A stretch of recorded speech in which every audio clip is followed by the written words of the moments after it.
ভাৰতত বহুত চুক্তি হৈ গ'ল, স্বাধীনতাৰ পিছত বহুত চুক্তিৰে 100% ৰূপায়ণ হোৱা নাই। তাত 77 बैसोगोरा सासे गेदेरमाया प्रमद बर'नि सायाव हाग्रामा महिलारि सारनि सायाव कल रेकर्ड। आंखौ बे दावरावजों रायलायबाय थायो। ओरैनो मा नाम होनबा मोनथियो सार? ओरैनो बांसिन प्रदीप कुमार ब्रह्म। प्रदीप कुमार ब्रह्म। दावरावनाव फन दं नाम्बार दंबा। চুক্তিটো কৰি উঠি হাত ধোৱাটো গভৰ্ণমেণ্টৰ দায়িত্ব নহয়। তেতিয়া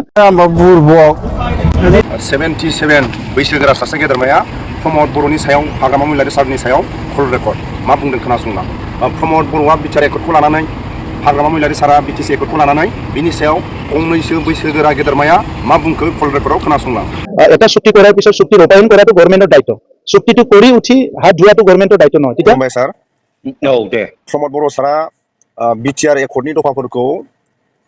भारत सरकारनि खाथियाव खावलायदों दे थाबैनो मावफुंखौ होननानै। दा बिनि सायाव सारा मा बुंगोन? बर'नि बिटिआर एकर्डआ संबिधानाव अन्तर्भुक्त जायाखै, संबिधानाव इनस्क्राइब जायाखै, लिरनानै होनाय जायाखै। बेखौ मा सर्त दङ, माखौ मावनांगौलगिया दं, मा मोनदों बेखौ संबिधानाव सोआखै दासिमबो। मिथिबाय? प्रमद बर' बिटिआर एकर्ड खालामनायखौ आरो बियो संबिधाननि खुनु शिडिउल, खुनु आर्टिकेलाव अन्तर्भुक्त गैया। माबे आर्टिकेलाव दं प्रमद बर'नि बिटिआर एकर्डआ? खुनु आर्टिकेल गैया, खुनु शिडिउलबो गैया संबिधाननि। मिथिबाय? सार। बे मोनसे जाहैबाय। बिटिसिजों मा पार्थक्य दं होननानै सों नोङो? हेल'। खोनादों सार, बुंलांबाय थादों। बिटिआरआ संबिधानाव अन्तर्भुक्त गैया होनना खिथाबाय आं। गतिके बेखौ मावनांगौनि लगियाबो गैया, मावनोनो हाया। मिथिबाय? मानोना आसाम एकर्डआ जेरै संबिधानाव अन्तर्भुक्त जायाखै 1985 माने आसाम एकर्डआ जायाखै, संबिधानाव दासिमबो गैया। दा गतिके बेखौ इमप्लिमेन्ट खालामनो, मावफुंनोबो क्षमता गैया आरो रावबो दायित्वबद्ध नङा मावथारनांगौ होननानै। मिथिबाय? प्रमद बर'नि बिटिआर एकर्डनि दफाफोरखौ मावफुंनांगौ होननाया ओरैनोसो गोदावलाबायनाय नामा सार? गोदावनाय बायदि, जिहेतु संबिधानाव गैया नालाय दायित्वबद्ध गैया रावबो। नबडि इज रेसपन्सिबल टु इमप्लिमेन्ट इन टटल। मिथिबाय? पुंखानुपुंख बेखौ कार्यकरि खालामनो थाखाय रावबो दायित्वबद्ध गैया। जिहेतु गैया नालाय, संबिधानाव दंखायोबा जायखि सरकार गैया बेनाव दाबि खालामनो हायो पाब्लिकआ, रायजोफ्रा बे संबिधानाव ओरैबायदि दंखायोखौ जोंनो नांगौ होननानै। दा गैयाब्ला बहा दं होनना बुंजागोन ना? फेर मारिनो हानाय, कम्पिटिसन खालामनो हानाय, चेलेन्ज खालामनो हानाय गोहो गैया। नङा। आं मिथिबाय? आं संबिधानाव नायनानैसो होनदों, संबिधान लेखा आंनाव दंखायो। नै खोनासं। हाग्रामानि बिटिसि माने बड'लेण्ड टेरिटरियेल काउन्सिल एकर्डआ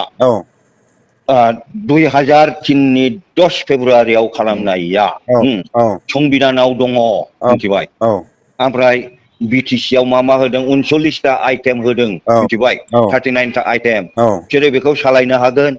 आरो बेखौ खम बेसि खालामनो हायो, एमेन्डमेन्ट खालामनो हायो, जिहेतु सांबिधानिक अधिकार होखाथारनाय। मिथिबाय? बिटिआर होननायानो संबिधानाव अन्तर्भुक्त गैया। मानो बिटिआर होनबाय थायो आं आसरितसो मोनबाय। नोंथांमोनहा रायजोफ्रा बिटिआरखौ संबिधानाव अन्तर्भुक्त आसाम एकर्ड प्रफुल्ल महन्तमोन खालामनाया संबिधानाव गैयालै। ओमफ्राय बिसोर मा खालामबाय? 1970खौ भारतीय नागरिकनि काटअफ इयारनो। मिथिबाय? गथ'स' 1951आनो भारतनि नागरिकत्वनि काटअफ इयार। मिथिबाय? निर्दिष्ट माबा सांबिधानिक सीमा रेखा बोसोर। मिथिबाय? दा गतिके 51 सिमनि गेजेरनि मानसिया आसामाव थानो मोनो जाहैबायब्रा। दस्रा देशआव दस्रा स्टेटआव 51नि उननिफ्राय जायगा गैया जाहैबाय। जोंना आसामाव 70 सिम थानो मोनो जाहैबाय। दा हाबनो मोननायसो खालामनानै लाबोदों। ओंखारनो मोननायनि गैया। मिथिबाय? लोगोसे सार, बिटिसि एकर्डनि काउन्सिलनि माखासे फिगारा, माखासे पावारा लादाखजों आरो बिटिसि एकर्डजों बहुत फाराग ना एखे माबाया? बिटिसिजों इन्डियावनो गैयालै। मिथिबाय? बे मोनसे स्टेट आन्डार स्टेटखासो। खालि आइन श्रृंखला ल' एन्ड अर्डार माने मिनिस्ट्रि अफ हम एफेयार्स माराखाथा खालामबा हमनाय, जेलाव दोननाय, नियन्त्रण खालामनाय,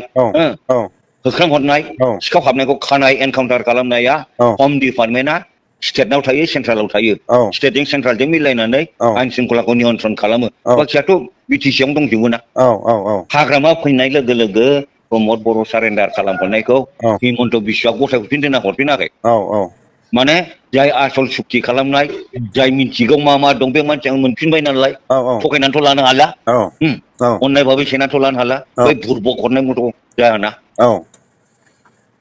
आरो हाग्रामा दाबिनो हायो आंहाथ' ओरै मोननाय दं औ औ बेखौथ' आं मावगोन आंथ' हगारनो हा हरफिननांजोबदों हिमन्तआ आरो बिटिसि आव हाग्रामा मदै बेसे हक्तिशालि होनाखै होनबा हिमन्तआ औ माजे माजे मिथिङावनो बिदिनो लेक्सार होदों औ औ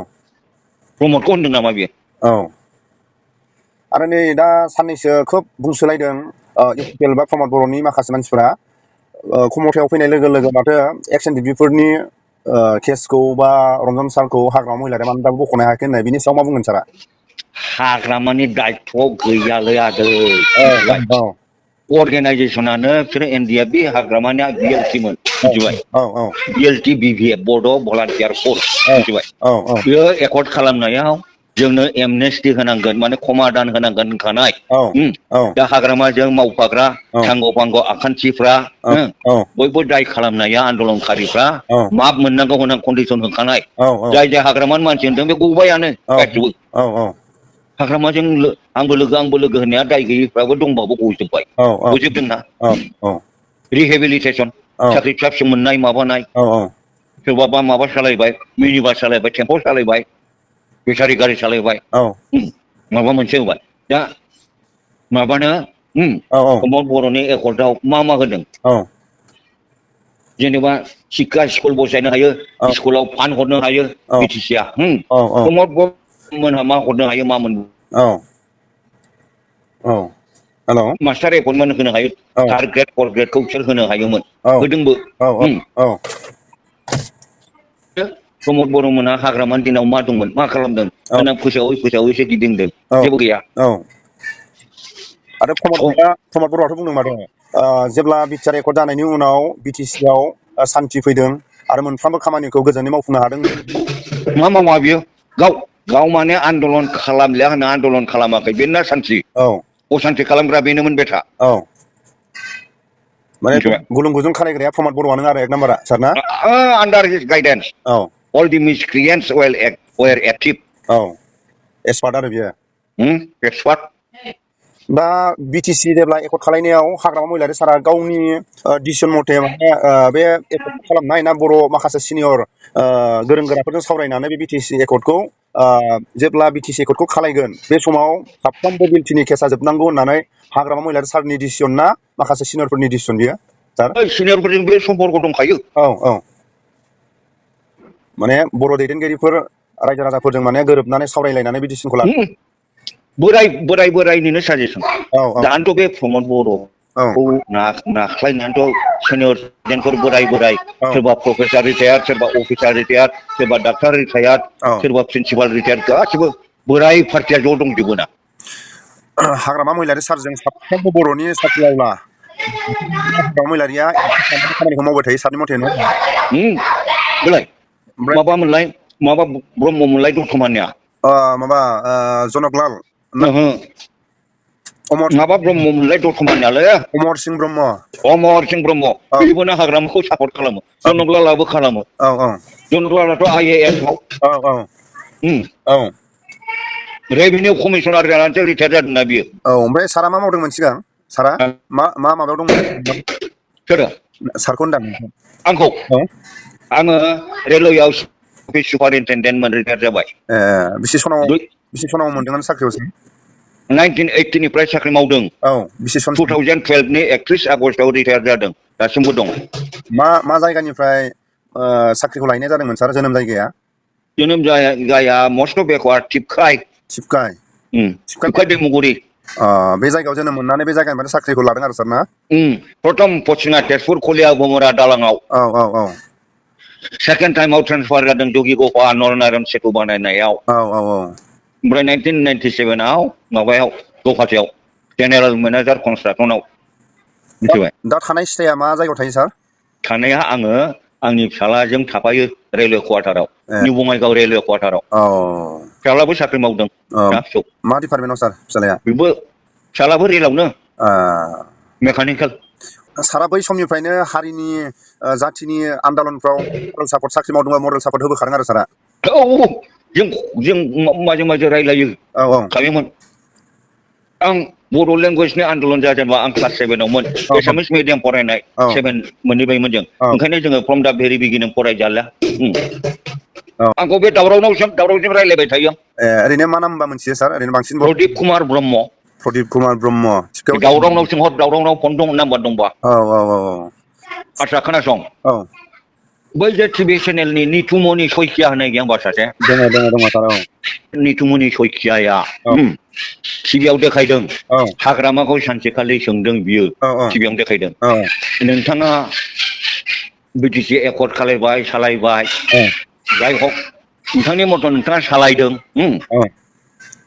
जेखौ हादों बेखौ मावदों दा नोंथांनि खामानि मावनायनि बिथोराव नोंथाङा माबे खामानिखौ बयनिफ्राय मोजांसिन खामानि मावनो हादों होननानै सानो जिबनाव बबे खामानिखौ बेखौ मावनो हानानै अत्यन्त गोजोननाय सानो नोंथाङालाय होननानै सोंदों मिथिबाय हाग्रामाखौ बेसे गिदिर खोथा बुंदों बेयो मिथिबाय नोंथाङा माबे खामानि मावनायखौ नोंथाङा बयनिफ्राय सन्थुष्ट' खामानि बयनिफ्राय गोजोनथावथाव खामानि मोजां खामानि मावनाय जादों सानो होननानै सोंदोंमोन मिथिबाय हाग्रामाया होनदों बर' लेंगुवेजखौ संबिधाननि 8 सिडिउल सोनो बयनिफ्राय साबसिन देरसिन गोजोनथावथाव खामानि मावनाय सानो होनना बुंदों बा बेसे गिदिर मानसि बियो नंगौ नंगौ बिमानि रावखौ औ टिभियाव देखायदों टिभियाव नुनानैसो बुंदां औ नंगौ नंगौ नंगौ सार बेबायदिखौ प्रमद बर'आ होननो हादों औ औ औ बेनि दिनाव बर' भाषा बन्दसो जाबायमोन औ औ औ औ नंगौ नंगौ दा सार दिल्लीनि लांगोनायाव प्रमद बर'खौ बांसिनै गनायोना हाग्रामा महिलारि सारखौ गनायो हाग्रामा प्राइम मिनिस्टारानो आसामाव बिजेपि बानायना सनवालजों प्राइम मिनिस्टारजों क'क्राझाराव फैनानै औ मदिजों फैना हाग्रामाखौ रिकुवेस्ट खालामफैदों औ हाग्रामाबो दे जोंबो सापर्ट खालामगोन होनफानायावसो औ बेनिफ्रायसो बे समाव साथाम ना साब्रैल' एम ए दंमोन बिजेपिनि औ आसामाव औ औ ओमफ्राय हिमन्त बाबुआ बे समाव कंग्रेसनि गिदिर नेता दुं दुं थुला दामग्रा औ औ औ हाग्रामानि सापर्टआवसो एबार उनाव इलेक्सन जानायाव एसे बुरजायैनो जाबाय आरो एसे बिजेपि जालांदोंब्रा हाग्रामाया मदिनि बिफदर बन्धु होनदों a friend in need is a friend in deed होनदों बिफदर बन्धुआसो आसल बन्धु होना होमबा मिथिबाय हाग्रामा महिलारि सारा एकदम गोरबो बिखायाव मदि सारनि आंगो लोगो आरो नोंसो बिसास खालामनाय नङा आं मिथिगौ नङा सारनाव आं सोंदों आरो जेनेबा माने राव साननो खोनासं मोनसे सिक्रेट खोथा औ राव सालाजों लोगो दाख्ला हाग्रामाखौ बदनामबो दाहो औ हाग्रा हायोबा बेनो हागोन बे रिकुवेस्ट डाइरेक्ट जुदि स्पेसियेलि खालामबा खिन्थु हाला माइदमजों औ औ औ प्रमद बर'खौथ' सैखाया औ औ औ प्रमद बर'आ कंग्रेसनिबो दालाललै र' मिथिबाय औ औ औ औ नै दाख्लैसो प्रमद बर'आ एमपि जादों औ औ बेखौ खोनासं औ बे एमपि जानायाव बियो कंग्रेसजोंबो रायज्लायदों औ औ औ साथाम एमपिनि सिट दंथ' बिजेपिया सानै होबाय नमिनेसन दा 42टा खरि नांगौ सासे एमएलए आ 42टा एमएलए होयोबा सासेनि सिट मिथिबाय सासे एमपि मोनो दा बिजेपिया सानैनि माबा होबाय नमिनेसन होबाय 42 84था जाबाय दा मोनसेयाव थार्ड नाम्बाराव दा माबानो नमिनेसन खालामनो बे बिजेपिहा 42टा आरो गैला मिथिबाय दा प्रमद बाबुआ नमिनेसन होबाय खिन्थु बेहाथ' माबा गैया 42टा गैया इउपिपिएलनि कयेकटा एमएलए दं 6 जन ना 7 जन ओमफ्राय बे नमिनेसन होबाय खिन्थु जेला जुदि साथाम सिटआव साब्रै नमिनेसन होयोमोनबाथ' भट जानांगौमोन मिथिबाय दा साथाम सिटआव साथामल' होदों दा साथामल' होबाय नालाय जायगाबो मोनथाम मानसियाबो साथामल' जाबाय नालाय अट'मेटिकेलि उइदाउट भट प्रमद बर'आबो देरहाफालांबाय मिथिबाय खिन्थु प्रमद बर'आ मा खालामनानै नमिनेसन होआ बियो कंग्रेसजों AIUDF जों रायज्लायखानानै दोनदों मिथिबाय माने साब्रै केन्डिडेट नमिनेसन होयोबा इलेक्सन जायोब्ला प्रमद बर'आबोथ' जेनगोन मिथिबाय दस्राबो जेनगोन गथिखे बियो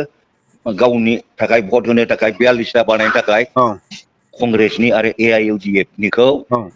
बन्दोबस्त खालामनानै दोनदोंमोन औ औ भाग्य भाल भट जायाखिसै औ औ औ साथाम सिटआव साथाम केन्डिडेट होनायाव बेबो अट'मेटिकेलि औ मोनफाबाय आरोखि औ खिन्थु बे पलिसिया बे खालामदोंमोन दाख्लै थांनाय रायजो सभानि MP इलेक्सनाव औ औ औ औ ओमफ्राय सार जोंनि खोनानो मोननायाव जेब्ला कारगिल दावहा जादोंमोन आया सैथोआ मा नंखोनलाय औ LK आडबानिया बे क'क्राझारनि इउनिभारसिटियाव फिल्डआव लेक्साराव होनदों औ औ मिथिबाय औ औ लेक्साराव आं खोनाबोदोंसो मालायनिफ्राय खोनाखै आं औ औ डाइरेक्ट खोनादों आरो डाइरेक्ट खोनासंदां औ औ बर' जाथिया जेरोखोम खालामदों औ प्रिथिबियाव आं बेबायदि नुफेराखै खोनाफेराखै जादों ओमफ्राय आन्दलन जागासिनो दं औ माराखाथा जालायगासिनो दं औ BLT ओंखारनो हाया बेन खालामनाय औ थेवबो रायज्लायहरदों दरखाराव औ सैन्यबा थांगोन होननानै औ माबानो होनदों LK आडबानियानो होनदों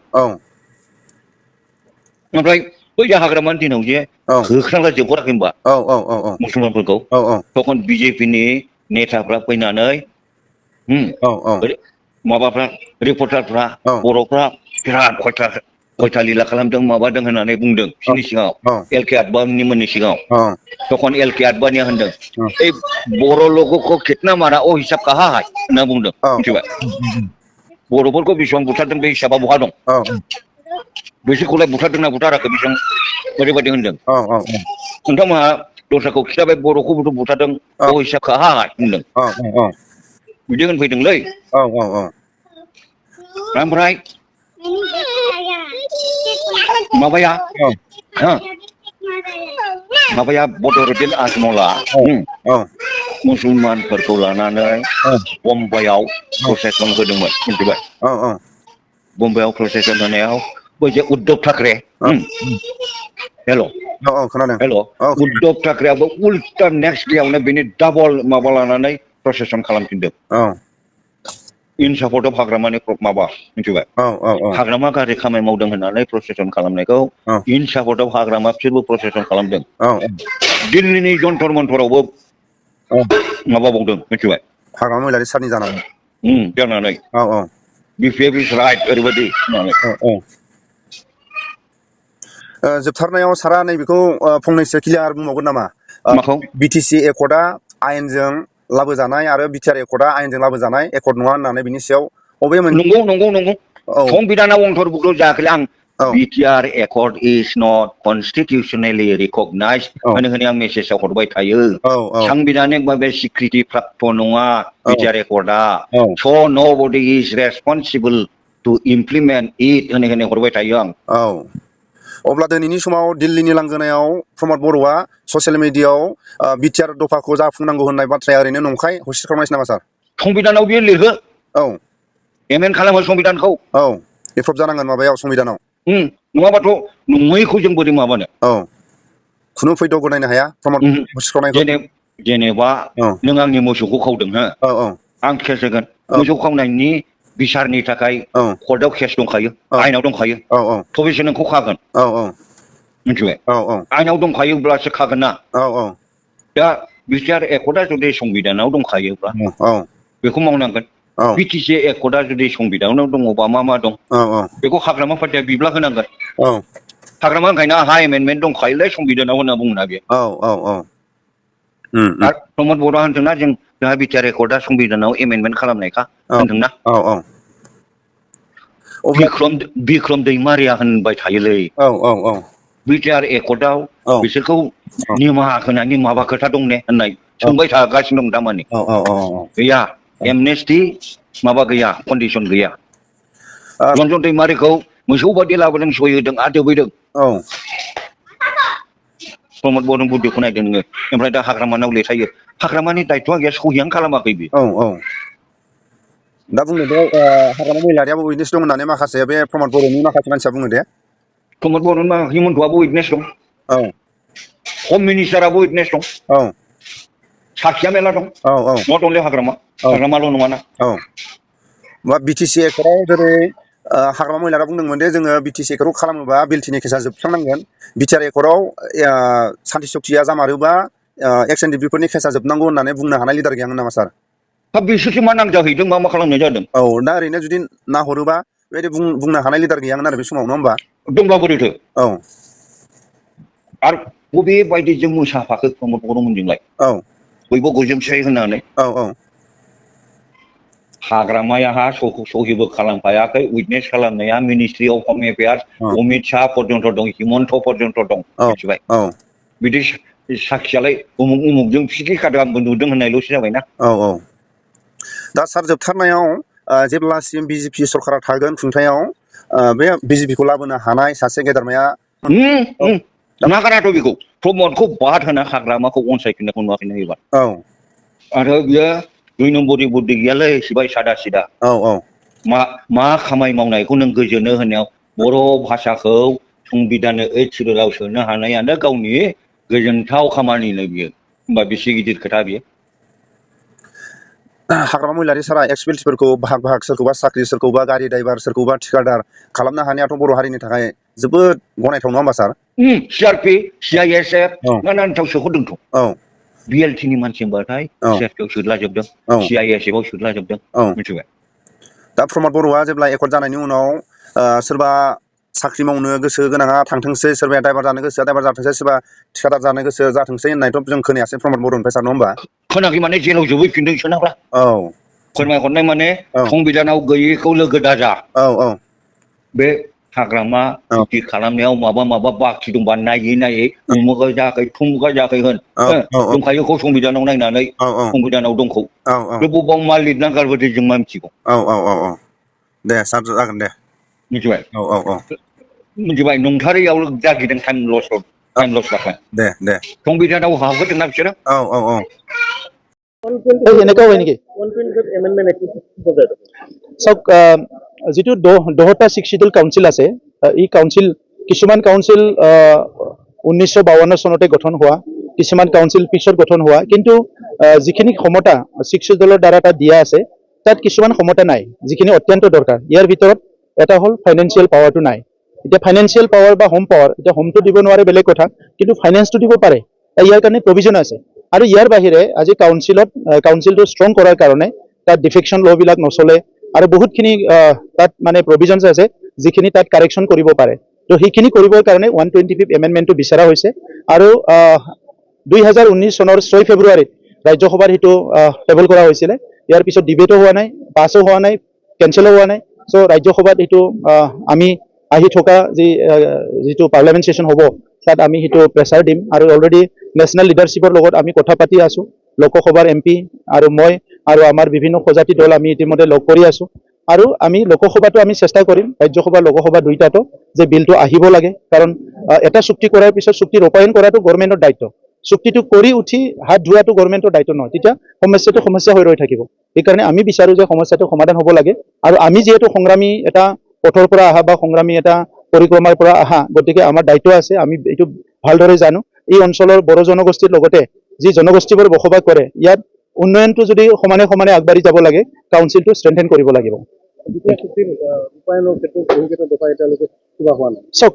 ভাৰতত বহুত চুক্তি হৈ গ'ল স্বাধীনতাৰ পিছত বহুত চুক্তিৰে 100% ৰূপায়ণ হোৱা নাই তাত হয় কিছুমানত অলপ পলিটিকেল কাৰণ থাকে কিছুমানত ছ'চিয়েল কাৰণ থাকে বিভিন্ন কাৰণ থাকে কিন্তু চৰকাৰৰ তৰফৰ পৰা এটা দায়িত্ব থাকে বা সকলোৰে ষ্টেক হোল্ডাৰৰ এটা দায়িত্ব থাকে এইটো 100% ৰূপায়ণ হ'ব লাগে আৰু BTR চুক্তিৰ ক্ষেত্ৰত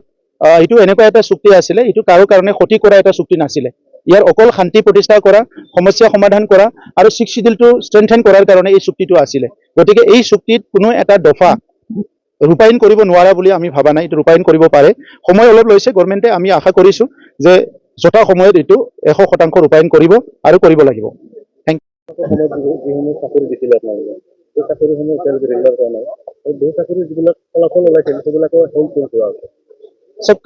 চাকৰি ৰেগুলাৰ নহয় ৰেগুলাৰ চাকৰি দি গৈছো আমি তাত আমাৰ ফাইনেন্সিয়েল চেংচনৰ পৰা চব আছিলে এইটো ফৰেষ্টে হওক PNRD হওক কিন্তু তেখেতসকলে সেইটো অলপমান মানসিক কষ্ট দি পেলাই যিসকলে চাকৰিটো পাইছিলে সেইটোতো কিবা UPPL BPF বা BJP বা কোনোবা কংগ্ৰেছবোৰী নাছিলে সেই কাৰোবাৰ সন্তান আছিলে কাৰোবাৰ ল'ৰা আছিলে তেখেতে চিষ্টেমত মানে ইণ্টাৰভিউ দি চাকৰিবিলাক পাইছিলে কিন্তু এতিয়া শুনিবলৈ পাই দুখ লাগিছে যে সেই সকলক মানে অলপমান ভয় ফিট কৰাই পেলাই অলপ টকা পইচা খোৱাৰ মাথা মাৰি আছে এইটো গভৰ্ণমেণ্টৰ ইঠিক হ'ব নালাগে আমি শুনি পেলাই দুখ পাইছোঁ আৰু সেইটোৱে যদি হয় তেতিয়া আৰু UPPL আৰু BPFৰ যিটো ডিফাৰেঞ্চ এই কথাটো ৰাইজে খুব ভালকে গম পাব যে UPPL যে ভালকে চিষ্টেমেটিকেলি আমাক কোনো কন্ট্ৰেকচুৱেল চাকৰি দিয়া নাছিল 99ক আমি ৰেগুলাৰ কৰিছিলোঁ 6 মান্থ টেটৰ চাকৰিটো ৰেগুলাৰ কৰিছিলোঁ আৰু ফৰেষ্ট PNRD বিলাকত চাকৰি হৈছিলে আৰু থাৰ্ড গ্ৰেডৰ কাৰণেও ৰিজাল্টটো ডিক্লেয়াৰ কৰা আছে খালি তেখেতসকলে ভাইভা দি পেলাই ল'ব লাগে এটা চৰকাৰে কৰা কামটো আনটো চৰকাৰে যিটো তেখেতসকলে ভুল বুলি ক'ব বিচাৰিছে এইটো চৰকাৰী ঠিক নহয় হয় কাৰোবাৰ ভুল হৈছে যদি ভুল আঙুলি দেখাব লাগিব কিন্তু আমি ফাইনেন্সিয়েল চেংচন লৈ সবকুছ লৈ পেলাই খুব চিষ্টেমেটিকেলি কামবিলাক কৰি আহিছোঁ গতিকে যিটো শুনিছোঁ মই এইটো অতি দুৰ্ভাগ্যজনক আৰু দুখীয়া পৰিয়াল যিসকলে চাকৰি বাকৰি পাইছিলে সেইসকলক এতিয়া কোনোবাই যদি টকা পইচা বিচাৰি জোৰ জুলুম কৰে ইয়াতকৈ দুৰ্ভাগ্যজনক আৰু একো নাথাকিব